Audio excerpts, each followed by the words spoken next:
तो परमेश्वर के नाम का धन्यवाद हो कि हमारे परमेश्वर ने हमको इकट्ठा किया है। उसकी आशीष है, उसकी दया है, उसकी कृपा है कि हम सब इस ऑनलाइन माध्यम के द्वारा परमेश्वर के चरणों में इकट्ठे हो पाए हैं। इन बातों के लिए हम सर्वशक्तिमान परमेश्वर का धन्यवाद देते हैं। आदर के योग्य सिर्फ हमारा परमेश्वर है। हम में से कोई भी मनुष्य आदर के योग्य नहीं जो आदर ले सके। तो परमेश्वर के वचन में जब हम प्रभु के वचन में देखते हैं तो बहुत सारी वचन हम पहले भी सीख चुके हैं, बहुत सारी पुस्तकों का अध्ययन परमेश्वर के वचनों में हम कर चुके हैं। लेकिन आज प्रभु के वचन में अबोध्य नामक पुस्तक को प्रभु के वचन में हम थोड़ा देखेंगे। अबोध्य नामक पुस्तक प्रभु के वचन में अगर हम देखें, इंट्रोडक्शन में देखें तो ये पुस्तक एक छोटी पुस्तक है, बहुत छोटी सी किताब है, और जो कि इजराइलियों के बंधुआई में जाने के बाद कुछ देर बाद लिखी गई एक पुस्तक है। तो अबोध्य ने इसको लिखा है, इसराइलियों के बंधुआई में जाने के बाद की पुस्तक है। तो छोटी पुस्तक करके क्यों लिखा है? क्योंकि परमेश्वर का दास अबोध्य जब इन वचनों को लिख रहा था तो परमेश्वर का आत्मा जब इन लोगों को प्रेरित करता था तो ये लोग परमेश्वर के वचनों को लिखते थे। परमेश्वर के वचन को जब लिखते थे, जब परमेश्वर का आत्मा इनको बोलता था, उतने समय तक उसको लिखते थे। लेकिन इधर सीखने वाली क्या बात है, छोटी पुस्तक क्यों है? अबोध्य की पुस्तक एक छोटी पुस्तक क्यों है? उसका कारण क्या है? परमेश्वर के आत्मा ने जितना इसको बोला उसने उतना ही लिखा, अपनी मर्जी से उसको बढ़ाया नहीं, कुछ ऐसा उसमें ऐड नहीं किया। तो इधर से अबोध्य नामक जो परमेश्वर का दास है, क्या सीखने को मिलता है कि अबोध्य जो परमेश्वर कहते थे वही बोलता था, वही लिखता था। लेकिन ये भी एक क्या है, नम्रता का आत्मा है, परमेश्वर की आज्ञाकारिता है। अबोध्य अपनी मर्जी से कुछ भी नहीं लिखा। अबोध्य चाहता तो और कुछ अपने दिमाग से लिख सकता था, लेकिन अबोध्य ने कुछ भी नहीं किया। अबोध्य की पुस्तक से आगे पीछे और बहुत सारी किताबों को हम देखते हैं, बहुत बड़ी बड़ी किताबें, यिर्मयाह की किताब है, यशायाह की किताब है, बड़ी बड़ी किताबें। लेकिन अबोध्य ने छोटी सी किताब लिखी। क्यों? क्योंकि परमेश्वर जितना बोल रहा है मैं उतना ही लिखूंगा, उतना ही बोलूंगा। तो ऐसे मनुष्य भी बहुत धरती पर कम मिलते हैं। जितना परमेश्वर बोले उतना ही बोलने के लिए वो क्या रहते हैं, तत्पर रहते हैं, तैयार रहते हैं। तो कितनी नम्रता परमेश्वर के दास के अंदर थी। लेकिन आजकल देखें तो बहुत सारे प्रीचर जो हैं, हमारी कलीसिया में नहीं, दूसरी कलीसियाओं में बहुत लंबे लंबे प्रचार होते हैं, बहुत लंबे लंबे, और जो कुछ मुंह में आता बोलते चले जाते हैं। लेकिन परमेश्वर का आत्मा, हमें करना क्या चाहिए? परमेश्वर का आत्मा जितना हमें बोले, चाहे वो 10 मिनट बोलने के लिए बोले, चाहे वो 15 मिनट बोलने के लिए बोले, उतना ही बोले तो ज़्यादा अच्छा है हमारे लिए। क्योंकि उसमें क्या होते हैं, हम परमेश्वर की आज्ञा को मानकर काम करते हैं। जब हम परमेश्वर की आज्ञा को मानकर काम करते हैं तो परमेश्वर हमको जमीन में गड़े हुए धन, जो गुप्त मन्ना है, गुप्त धन है, परमेश्वर हमारी जुबान के द्वारा इसको क्या करता है, प्रकट करता है। अगर हम अपने जोर से कुछ बढ़ा चढ़ाकर बोलने की कोशिश करते हैं तो हमारे जुबान के द्वारा दूसरों को आशीष मिलने वाली नहीं है। लंबा उसको किया जा सकता है लेकिन परमेश्वर के द्वारा आशीष नहीं मिलेगा। तो हम उतना ही बोलें जितना कि परमेश्वर हमको दे रहा है। जैसे ही देना बंद, उधर ही हम बाइबल को भी क्या कर दें, उसी समय बंद कर दें। परमेश्वर जितना तू बोलेगा मैं उतना ही क्या करूंगा, तेरे सामने, तेरे लोगों के सामने क्या करूंगा, प्रचार करूंगा। दूसरी बात इधर सीखने की क्या मिलती है, उस समय यिर्मयाह भविष्यवक्ता, वो भी क्या कर रहा था, भविष्यवाणी कर रहा था। यिर्मयाह इससे सीनियर भविष्यवक्ता था और बहुत ही बड़ा भविष्यवक्ता था, और बहुत ही बड़ी बड़ी भविष्यवाणी यिर्मयाह ने भी की। इस्राएल की बंधुआई के बाद की बात है, जब इस्राएल बंधुआई में चला गया, बेबीलोन की बंधुआई में चला गया, तो इस्राएल के विषय में परमेश्वर ने जो वचन कहे थे, और एदोम के विरोध में जो परमेश्वर ने वचन कहते, जो बाइबल पढ़ते हैं उनको मालूम है, एदोम के विषय में जो परमेश्वर ने उनके विरुद्ध भविष्यवाणी की थी, वो सारी भविष्यवाणियां परमेश्वर के दास अबोध्य और यिर्मयाह वगैरह ने की है। तो यिर्मयाह एक बहुत बड़ा भविष्यवक्ता था। लेकिन मैं सोचता हूं कि यिर्मयाह जब भविष्यवाणी कर रहा था तो इसने सोचा होगा, मेरा विचार है, इसने सोचा होगा कि इतना बड़ा प्रभु का दास है, इतना बड़ा भविष्यवक्ता है, मैं उसके सामने इतनी ज्यादा बड़ी भविष्यवाणी नहीं करूंगा, नहीं कर सकता हूं। तो यह भी नम्रता का एक आत्मा उसके अंदर था। मतलब उसको ज्यादा बोलने का मौका दिया जाए, उसको भविष्यवाणी करने का मौका दिया, मैं तो छोटा हूं करके। तो ऐसे लोग भी आजकल बहुत कम दिखाई देते हैं। हर किसी को ये रहता है, चाहे कोई बड़ा ही हो, सेवक बड़ा हो, छोटे को क्या रहता है, मैं इससे ज्यादा बताऊं तो ज्यादा अच्छा है, ताकि मेरा भी क्या हो जाए, नाम हो जाए थोड़ा सा। तो अगर आप परमेश्वर के एक पवित्र जन हो, परमेश्वर की महिमा करना चाहते हो, तो आप अपने से परिपक्व व्यक्ति को ज्यादा बोलने का समय देंगे, आप चुप रहना ज्यादा पसंद करेंगे। अगर आप एक आत्मिक व्यक्ति हो, अगर आप शारीरिक व्यक्ति हो, तो आप ज्यादा से ज्यादा बोलने की कोशिश करोगे, ज्यादा से ज्यादा अपने से परिपक्व व्यक्ति को समझाने की कोशिश करोगे, उसको भी सिखाने की कोशिश करोगे। लेकिन जब आप अपने से परिपक्व, आप एक अच्छे प्रभु के दास हैं, तो अच्छे आत्मिक व्यक्ति हैं, तो आप ज्यादा चुप रहना पसंद करेंगे, ज्यादा सुनना पसंद करेंगे, बोलना कम पसंद करेंगे। ये चीज हम परमेश्वर के दास अबोध्या में देखते हैं, अगर प्रभु के वचन में देखें तो इस प्रकार से प्रभु के लोग थे। वो कितने नम्र स्वभाव के व्यक्ति थे। तो हम पढ़ेंगे प्रभु के वचन में से एक वचन को पढ़ते हैं, प्रभु के वचन में से अबोध्या की किताब, उसका 1 अध्याय, और उसका इंट्रोडक्शन मैंने आपको बताया है। 1 अध्याय उसका 1 वचन से हम प्रभु के वचन में से पढ़ना शुरू करेंगे। धन्यवाद। पढ़िए। अबोध्या का दर्शन एदोम के विषय यहोवा यूं कहता है, जी हम लोगों ने यहोवा की ओर से सुसमाचार सुना है जी। और एक दूत अन्य जातियों में ये कहने को भेजा गया है, उठो हम लड़ने को उठे, जी। मैं तुझे जातियों में छोटा कर दूंगा। तू बहुत अबोध्या नामक पुस्तक जो हम पढ़ रहे हैं, इसमें अभी इधर एदोम के विरुद्ध भविष्यवाणी हो रही है। एदोम किसको बोला गया है? याकूब का भाई एसाव से एदोम जाति का निर्माण हुआ है। एदोम परमेश्वर के विरोध में ये जाति निकल कर आई, उभर कर आई। एदोम परमेश्वर ने उसको बोला है। जब इजरायली लोग निकल कर जा रहे थे, बंधुआई में से जा रहे थे, तो इन लोगों ने क्या किया था? बेशक ये भाई भाई हैं, इन लोगों ने इजरायलियों का क्या नहीं किया, साथ नहीं दिया, उल्टा अपने उनके दुश्मनों को क्या हो गए, ये साथ हो गए। कौन? एदोम। तो परमेश्वर एदोम के विरुद्ध भविष्यवाणी कर रहा है। तो परमेश्वर हर एक उस व्यक्ति के विरुद्ध भविष्यवाणी करने को बोलता है। अगर हम प्रभु के वचन में आगे पढ़ते हैं तो तीन वचन पढ़ेंगे इसका। किन व्यक्तियों के विरुद्ध परमेश्वर भविष्यवाणी उनके विरोध में करता है?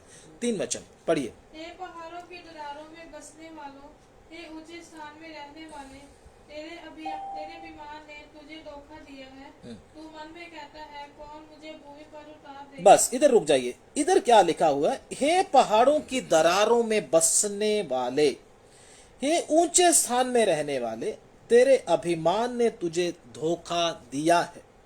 तू मन में कहता है, कौन मुझे भूमि पर उतार देगा। एदोम क्या करता था? अपने ऊपर गर्व करता था। क्यों गर्व करता था? ये वचन में लिखा हुआ है। अपने आप को ऊंचे स्थान में रहने वाला करके बताता था, पहाड़ों की दरारों में रहता था। वो बोलता, मैं तो सेफ हूं, मुझे कोई नुकसान होने वाला नहीं, मुझे कोई मार नहीं सकता, इस प्रकार का। तो परमेश्वर हर अभिमान के विरुद्ध, हर घमंड के विरुद्ध परमेश्वर भविष्यवाणी करने के लिए परमेश्वर का आत्मा तैयार रहता है। परमेश्वर हर घमंडी को तोड़ना चाहता है, हर घमंडी के घमंड को तोड़कर चकनाचूर करना चाहता है।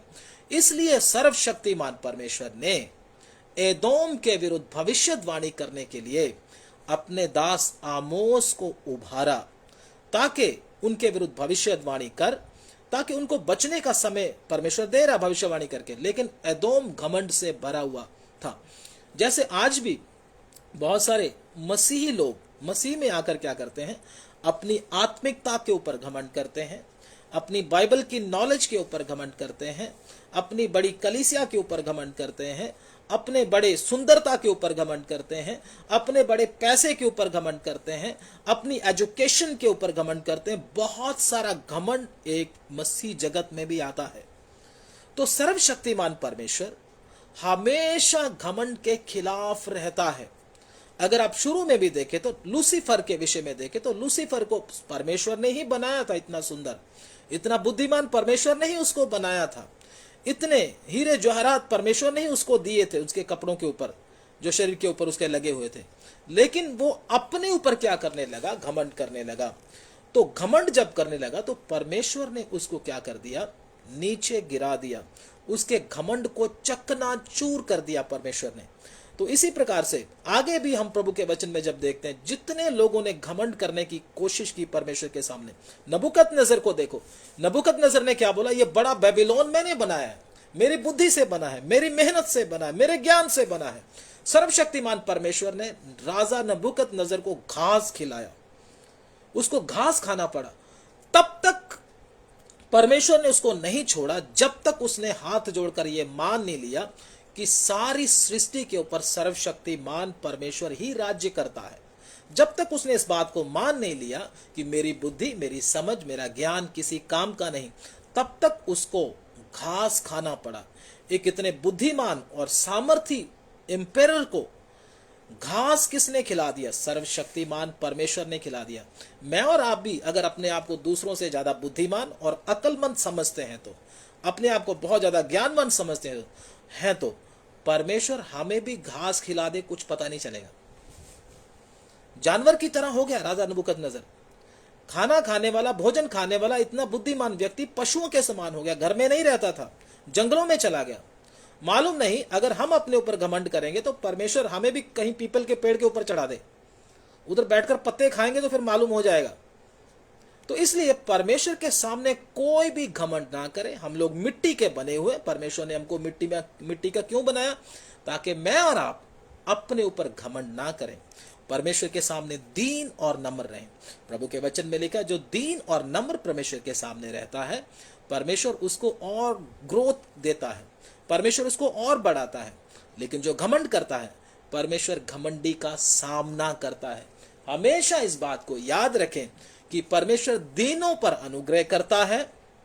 अनुग्रह का मतलब परमेश्वर उसको और आगे बढ़ने की शक्ति देता है, और आत्मा में बढ़ने की शक्ति देता है, और परमेश्वर के वचनों का प्रकाशन देता है, आत्मा में बलवंत करता है, शुद्ध करता है, पवित्र करता है, दलेरी देता है। लेकिन जो घमंडी है, घमंडी का परमेश्वर सामना करता है। कहीं ना कहीं हमारे अंदर भी कोई घमंड छुपा हुआ है, तो अगर हम खुद छोड़ देते हैं उसको तो अच्छी बात, नहीं तो परमेश्वर हमको तोड़ेगा। याद रखना, जितनी भी ताड़नाएं हमारे ऊपर ऑलमोस्ट आती हैं, कहीं ना कहीं मेरे और आपके अंदर कहीं ना कहीं घमंड छुपा हुआ है। उस घमंड को निकालने के लिए परमेश्वर हमको तोड़ता है। तोड़ना अच्छा है हमारे लिए, लेकिन क्या करता है? हमको दर्द तो होता है, लेकिन सर्वशक्तिमान वो भी हमारे भलाई के लिए करता है। तो एदोम के अंदर घमंड होने के कारण परमेश्वर ने उसके विरुद्ध अबोध्य को भविष्यवाणी करने के लिए बोला। क्या भविष्यवाणी करने के लिए बोला? हे पहाड़ों की दरारों में बसने वाले, हे ऊंचे स्थान में रहने वाले, तेरे अभिमान ने तुझे धोखा दिया है। तू मन में कहता है, कौन मुझे भूमि पर उतार देगा? अब 4 वचन पढ़े। प्रभु चाहे तू उकाब के समान ऊंचा उठता हो, जी। तारागण के बीच अपना घोंसला बनाए हो, जी। तो भी मैं तुझे वहां से नीचे गिराऊंगा। हाँ, यहोवा की यही वाणी है। हाँ, बस। तो परमेश्वर इधर उनको क्या कहता है? चाहे तू उकाब के समान ऊंचा उड़ता हो। आजकल आप देखें, वैज्ञानिकों ने बड़े बड़े क्या बना दिए, बड़े बड़े जहाज बना दिए, बड़े बड़े प्लेन बना दिए, जेट बना दिए, रॉकेट बना दिए। तो परमेश्वर क्या कहता है? चाहे तू उकाब के समान ऊंचा उड़ता हो। उन घमंडियों को जो परमेश्वर के सामने घमंड करते हैं कि हमने ही सब कुछ किया है, तो हमने मिसाइल बनाई है, हमने प्लेन बनाया, हमने जेट बना दिया, हमने ये बना दिया, वो बना दिया। परमेश्वर ऐसे लोगों को क्या करता है? एक उनके विरुद्ध भविष्यवाणी करके क्या बोलता है? चाहे तू उकाब के समान ऊंचा उड़ता हो, वरन तारागण के बीच अपना घोंसला बनाए हो। मतलब तारों के बीच में तू रहता हो। आज भी बहुत सारे लोग चांद के ऊपर क्या कर रहे हैं? प्लॉट खरीद रहे हैं। तो बहुत लोगों ने लिया है उधर, ठीक है ना। मंगल ग्रह के ऊपर भी घर बनाने की स्कीम में है बहुत सारे। तो परमेश्वर क्या कहता है? चाहे तू तारों के बीच में भी अपने घर को बनाए, तो क्या कहता है? तो भी मैं तुझे ऊपर से नीचे गिरा दूंगा। सर्वशक्तिमान परमेश्वर चैलेंज करता है मनुष्यों को जो अपनी बुद्धि के ऊपर, अपने ज्ञान के ऊपर घमंड करते हैं। परमेश्वर उनको चैलेंज करता है, उनके विरोध में है। देखो पिछले समय में कितनी बाढ़ें आई, कितने भूकंप आए। दुबई में देखो, आप दुबई में देखे तो कितनी कितनी बड़ी बिल्डिंग्स उधर बनी हुई है, कितना रेत भी है, तो भी कितनी बड़ी बाढ़ आकर कितनी महंगी महंगी गाड़ियों को कैसे कैसे वो बहा कर ले गई। आपने देखा होगा, सब तहस नहस कर दिया। तो इसलिए क्या करें? पर सर्वशक्तिमान परमेश्वर की ओर क्या दें, ध्यान दें, उसके सामने अपने आप को दीन और नम्र करें। सर्वशक्तिमान परमेश्वर हमें चाहता है कि मनुष्य दीन और नम्र रहे, और मैं उसके ऊपर क्या करूं, कृपा करूं। जब तक मैं और आप परमेश्वर के सामने दीन नहीं होते, तब तक परमेश्वर की ताड़ना हमारे ऊपर होती रहती है। तो इसलिए परमेश्वर की ताड़नाओं से बचने के लिए, अगर आप बचना चाहते हैं, ताड़ना मुझे ना मिले, तो अपने आप को परमेश्वर के सामने क्या करें, दीन करें। लेकिन जब परमेश्वर दीन करेगा तो फिर हमको दर्द होगा। इससे पहले हम खुद ही क्या हो जाए, परमेश्वर के सामने दीन हो जाए। ये नहीं बोलना परमेश्वर तू मुझे दीन कर, परमेश्वर, ये प्रार्थना कभी ना करें, परमेश्वर तू मुझे दीन कर। जब परमेश्वर दीन करने के लिए आएगा तो बहुत पीड़ा का सामना आपको करना पड़ेगा। इसलिए इससे पहले कि परमेश्वर दीन करने के लिए कोई स्टेप उठाए, मैं और आप परमेश्वर के सामने दीन और नम्र हो जाएं। तो एदोम ने क्या किया था, अपने ऊपर घमंड किया था, और क्या किया था इजराइल का। दूसरी बात देखते तो इजराइल का क्या किया था, इन्होंने सामना किया था। 10 वचन पढ़ेंगे, इसका 10 वचन जी, इसी का 10। हे ईसाव, उस उपद्रव के कारण जो तूने अपने भाई याकूब पर किया, तू लज्जा से ढपेगा और सदा के लिए नाश हो जाएगा। हाँ, तूने अपने भाई याकूब के ऊपर जो उपद्रव किया था, मैंने आपको बताया कि जब इजराइल बेबीलोन में धकेला जा रहा था, उसको बांध कर लेकर जा रहे थे, तो इन्होंने इजराइलियों का साथ नहीं दिया, उल्टा इजराइल के ऊपर अत्याचार किया। तो सर्वशक्तिमान परमेश्वर क्या है, इस बात से बहुत क्या है, इनसे दुखित है, नाराज है। और परमेश्वर चाहता था कि एदोम इनका क्या करे, इनका ध्यान रखे, इनकी क्या करे, इनकी सहायता करे, लेकिन इन्होंने ऐसा नहीं किया। ये एदोम ने क्या किया था, पाप किया था। क्योंकि याकूब का भाई है एदोम, अर्थात एसाव। एसाव से जो जाति पूरी की पूरी बनी है, वो सारी के सारी क्या, उसको एदोम करके प्रभु के वचन में लिखा गया है। अर्थात एसाव को एदोम करके बोला गया है। वो सारी जाति, इजराइलियों को उन्होंने क्या नहीं किया, ध्यान नहीं रखा, उनकी सहायता नहीं की। इधर सीखने में क्या आता है, बहुत सारे पाप, अब ध्यान से सुनिएगा, बहुत सारे पाप जो हम करते हैं, हमको मालूम हो जाता है हमने वो किए हैं। लेकिन बहुत सारे चीजें जो ऐसी हैं जो हम नहीं करते, कर सकते थे लेकिन नहीं की, वो भी क्या है, पाप है।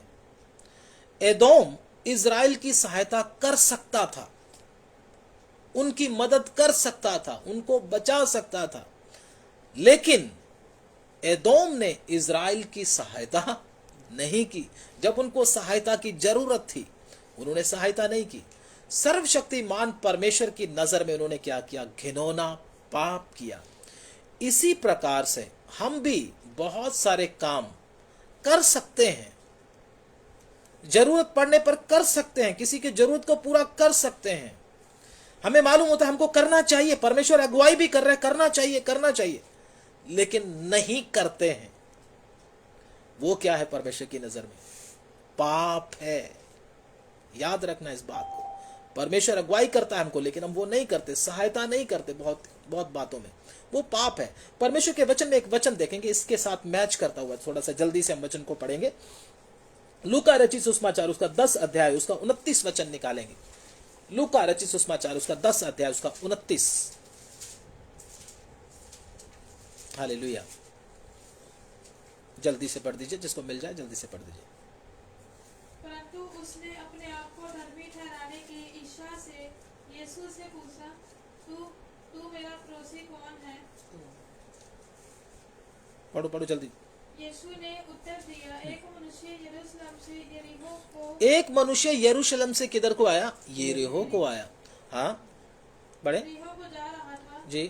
कि डाकुओं ने उस आदमी को क्या कर लिया, घेर लिया। यरूशलेम से यरीहो को जा रहा था, डाकुओं ने उसको घेर लिया और क्या किया, आगे पढ़ दो। उसके कपड़े उतार लिए, उसके कपड़े भी उतार दिए, और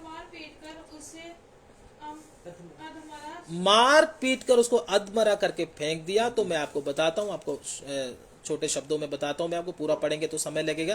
तो उनको अधमुआ करके किया, करके मरा हुआ समझ कर क्या कर दिया, फेंक दिया। तो जब फेंक दिया तो उधर एक लेवी भी आया, एक याजक भी आया। उन्होंने क्या किया, उसको देखा कि ये आदमी क्या है, बेहोश है, है ना, इसको हॉस्पिटल ले जाया जा सकता है, इसको सराय में ले जाके इसका इलाज किया जा सकता है, लेकिन ये सोच भी लिया होगा, लेकिन उन्होंने उसका कुछ किया, उधर ही फेंक कर उसको चले गए। लेकिन उधर से एक सामरी व्यक्ति जब आया, उसने उनको क्या किया, उठाया, उठाकर किधर लेकर गए, उधर सराय में लेकर उसका इलाज किया। तो सर्वशक्तिमान परमेश्वर एक उदाहरण देकर उनको बोल रहा है कि उस व्यक्ति ने क्या किया, अच्छा काम किया। लेकिन लेवी ने और याजक ने क्या किया, वो कर सकता था, लेकिन उन्होंने किया नहीं। परमेश्वर ने उनके मन में यह भी डाला होगा कि तुम लोग मतलब इस बात को करना चाहिए, गरीब की सहायता करनी चाहिए, किसी जरूरतमंद की सहायता करनी चाहिए, लेकिन उन्होंने ये सोच भी लिया लेकिन किया नहीं। परमेश्वर की नजर में वो पाप किया। हम भी बहुत सी बातों में परमेश्वर हमको अगुवाई करता, तुम ये कर सकते हो, तुम्हें ये करना चाहिए, लेकिन वो करते नहीं। ना करने के कारण परमेश्वर की नजर में वो पाप होता है। याद रखना, कुछ पाप परमेश्वर हमें दिखाता है, लेकिन हम उसको क्या कर देते हैं, इग्नोर कर देते हैं। इसलिए ऐसे पाप भी होते हैं जो हम क्या करते हैं, एक तो समझदारी के हमें सब कुछ मालूम होता है, पाप कर देते हैं। दूसरा क्या होता है, परमेश्वर हमको दिखाता है ये काम करने के लिए, लेकिन हम नहीं करते, वो भी क्या है, परमेश्वर की नजर में पाप है। तो ये इन दोनों ने किया जो परमेश्वर की नजर में पाप गिना गया। तो दूसरा वचन हम पढ़ेंगे प्रभु के वचन में से, इसी को अब 10 अध्याय को आगे 11 वचन पढ़ेंगे जल्दी से। अब 10 का 11। जिस दिन परदेसी लोग उसकी धन संपत्ति छीन कर ले गए और पराये लोगों ने उसके फाटकों से घुसकर यरूशलेम पर चिट्ठी डाली, जी उस दिन तू भी उनमें से एक था। जी। परंतु तुझे उचित नहीं था कि तू अपने भाई के दिन में अर्थात उसकी विपत्ति के दिन में उसकी ओर देखता रहता और यहूदियों के विनाश के दिन उनके ऊपर आनंद करता। बस इतना पढ़ दो बस। तो क्या है, इधर क्या किया है, इजराइलियों का इन्होंने क्या नहीं रखा, ध्यान नहीं रखा, इजराइलियों की सहायता नहीं की, जो कि परमेश्वर की नजर में क्या गिना गया, पाप गिना। एदोम आत्मिक तौर पर अगर आप देखें, नोट करने वाले इसको नोट कर सकते हैं, एदोम आत्मिक तौर पर शारीरिकता को बताता है, फ्लैश, आत्मिक तौर पर फ्लैश को बताता है, शारीरिकता को बताता है। तो सर्वशक्तिमान परमेश्वर की सजा, उसका दंड किसके ऊपर आ रहा है, एदोम के ऊपर आ रहा है। एदोम के ऊपर आ रहा है, उसका मतलब उसको समझने के लिए हम प्रभु के वचन में पढ़ेंगे। एदोम और इजराइल का गहरा रिश्ता है, तो प्रभु के वचन में इसको समझने के लिए जब हम पढ़ते हैं तो एदोम शारीरिकता को बताता है। पढ़ेंगे गलातियों की किताब, उसका 5 अध्याय, उसका 17 वचन। गलातिया की किताब, उसका 5 का 17, गैलेशियन चैप्टर 5 वर्स 17। जल्दी से पढ़ दीजिएगा, 5 का 17 जी पढ़ दीजिए। क्योंकि शरीर आत्मा के विरोध में और आत्मा शरीर के विरोध में लालसा करता है। शरीर आत्मा के विरोध में और आत्मा शरीर के विरोध में क्या करता है, लालसा करता है। और ये एक दूसरे के विरोधी हैं। ये एक दूसरे के क्या है, विरोधी हैं। क्या है, एक दूसरे के क्या है, विरोधी हैं। जिस प्रकार से एदोम इजराइल के क्या था, विरोध में था, इसी प्रकार से हमारे आत्मा के विरोध में है शारीरिकता, जिसको शरीर करके बोले गया, असल में वो फ्लैश है, शारीरिकता है। तो परमेश्वर का जो क्रोध है, परमेश्वर का जो क्या उसको बोलेंगे, ताड़ना है, ये किसके ऊपर पड़ रही है, शारीरिकता के कारण पड़ रही है। पर क्रूस उठाना अगर हम प्रभु के वचन में देखें तो क्रूस हमारे लिए नहीं है, असल में क्रूस है शारीरिकता के लिए, क्योंकि हम शारीरिकता के क्या है, गुलाम हैं। परमेश्वर कहता है कि क्रूस उठाकर चलना। अगर शारीरिकता नहीं होती तो क्रूस उठाने की जरूरत नहीं थी हमको। तो जब तक हमारे अंदर शारीरिकता है, परमेश्वर शारीरिकता को कमजोर करके आत्मा को क्या देता है, बल देता है, क्योंकि हमारी शारीरिकता ने हमारी आत्मा को पकड़ कर रखा हुआ, ताकि हम प्रार्थना ना कर सके, आराधना ना कर सके, वचन ना सीख सके, परमेश्वर के नाम की गवाही ना दे सके, सुसमाचार प्रचार ना कर सके। ये पकड़ कर रखता है, बोलता है तू थका हुआ है, तेरा सिर दर्द कर रहा है, तू सो जा, तू आराम कर ले, तू ये खा ले, तू वो खा ले, तू इधर चला जा, तू इधर चला जा। तो क्या करता है, शारीरिकता हमें परमेश्वर के कामों से दूर रखता है, आत्मा के विरोध। आत्मा तो कहता है, क्या कहता है, ये कर, लेकिन शारीरिकता उसको होने नहीं देना चाहता। तो इस शारीरिकता के ऊपर परमेश्वर क्या डालता है, ताड़ना डालता है, ताकि शारीरिकता जिसने उसको आत्मा को पकड़ कर रखा हुआ वो कमजोर हो जाए, उसकी पकड़ ढीली हो जाए और आत्मा आराम से अन्य अन्य भाषा में परमेश्वर के सामने आराधना करने के लिए आजाद हो जाए। तो इसी प्रकार से सर्वशक्तिमान परमेश्वर हमको इन वचनों में बताता है, एदोम के खिलाफ परमेश्वर ने अबोध्य को भविष्यवाणी करने के लिए भेजा, क्योंकि एदोम इजराइल की क्या नहीं किया, मदद नहीं किया, जो परमेश्वर की नजर में क्या था, पाप था। एक वचन और पढ़ेंगे और सीखने के लिए प्रभु के वचन में से, अबोध्या 1:12 भी पढ़ लेंगे।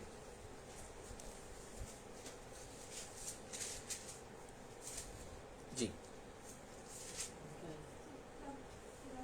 हाँ जी। परंतु तुझे उचित नहीं था कि तू अपने भाई के दिन में अर्थात उसकी विपत्ति के दिन में उसकी ओर देखता रहता और यहूदियों के विनाश के दिन उनके ऊपर आनंद आता और उनके संकट के दिन बड़ा बोलता। दूसरा पाप इनका क्या था, प्रभु के वचन में देखे तो दूसरा पाप, यहूदी जब गुलाम होकर जा रहे थे तो ये उनको देखकर हंस रहे थे, खुश हो रहे थे, इनको मजा आ रहा था।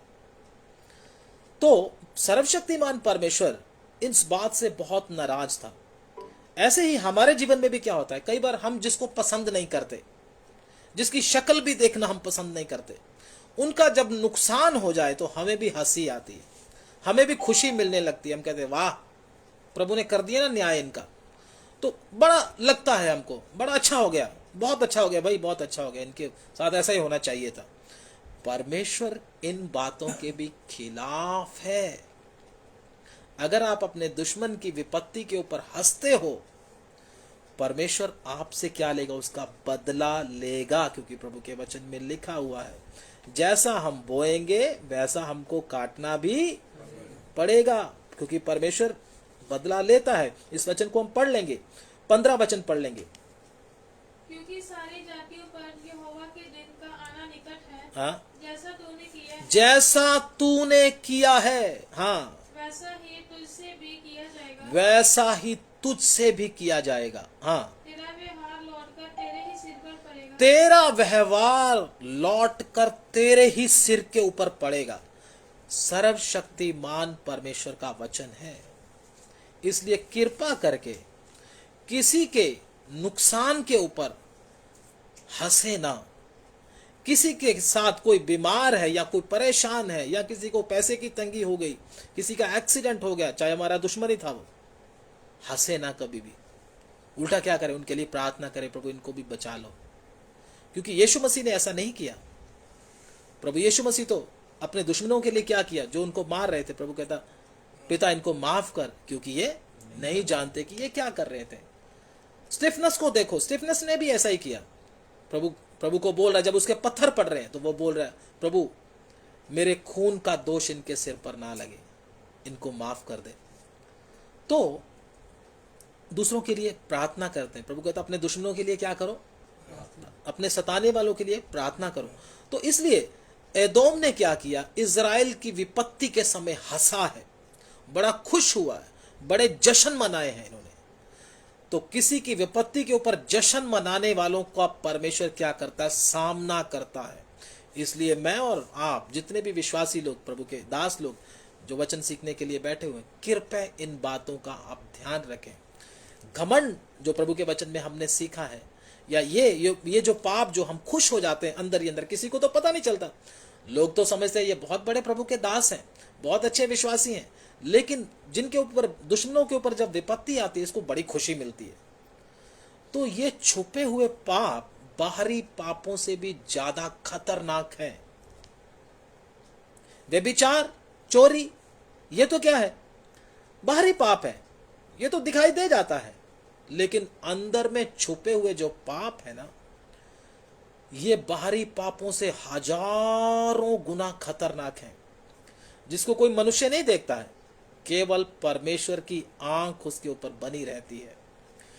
अगर हमारे में से कोई ऐसा है जो किसी की विपत्ति पर, किसी की मुसीबत पर हंसता है, तो कृपया करके आप परमेश्वर के सामने घुटने टेकें, परमेश्वर को बोले, परमेश्वर ये मेरे पाप किया है। या फिर आप जो कर सकते थे, परमेश्वर ने आपको बोला था, लेकिन आपने वो भलाई नहीं की, ये भी क्या परमेश्वर की नजर में पाप है? घुटने टेके प्रभु को बोले, प्रभु जो मैं कर सकता हूं वो मुझे करने के लिए फजल दे। कहीं ऐसा ना हो प्रभु तेरी ताड़नाएं, तेरी विपत्तियां मेरे ऊपर आ पड़े, जैसे एदोम के ऊपर आ पड़ी। परमेश्वर ने बोला मैं एदोम को नष्ट कर डालूंगा। ऐसा नहीं था कि परमेश्वर एदोम को प्यार नहीं करता था, परमेश्वर ने उसको चेतावनियां दी, अपने बड़े बड़े दासों को उनके पास भेजा, लेकिन एदोम ने ध्यान नहीं दिया। परमेश्वर हमें भी वचनों के द्वारा चेतावनियां देता है। बहुत सारी बातें परमेश्वर हमको वचनों में से सिखाता है, लेकिन हम कई बार अपने आप को कठोर कर लेते हैं, परमेश्वर की आवाज़ की ओर ध्यान नहीं देते और अपने ऊपर विपत्ति खुद लेकर आ जाते हैं। इसलिए कृपया करके, और हमने प्रभु के वचन में सीखा था कि अबोधे इतना नम्र प्रभु का दास था, जितना प्रभु ने उसको बोला उतना ही उसने लिखा, ज्यादा बढ़ा चढ़ाकर कुछ नहीं किया उसने। चौथी बात, परमेश्वर का दास यर्मिया के सामने उसको बोलने के लिए ज्यादा मौका दिया, खुद इतना ज्यादा एक्सपोज नहीं हुआ। परमेश्वर का एक परिपक्व दास है, मैं उसको आगे करूंगा, प्रभु के दास तू बोल, मैं पीछे रहूंगा, कोई बात नहीं। तो इस प्रकार का अगर हमें भी स्वभाव मिले तो कितना अच्छा है। तो सर्वशक्तिमान परमेश्वर ने हमको जो बातें सिखाई हैं, जो वचन में सिखाया है, उन बातों पर ध्यान दें, सिर्फ सुने ना, उस पर मनन करें और उस पर चलें भी। परमेश्वर निश्चय आपको आशीष देगा। प्रभु इन वचनों के द्वारा आपको बहुत बहुत आशीष दे। आमीन। प्रार्थना करें।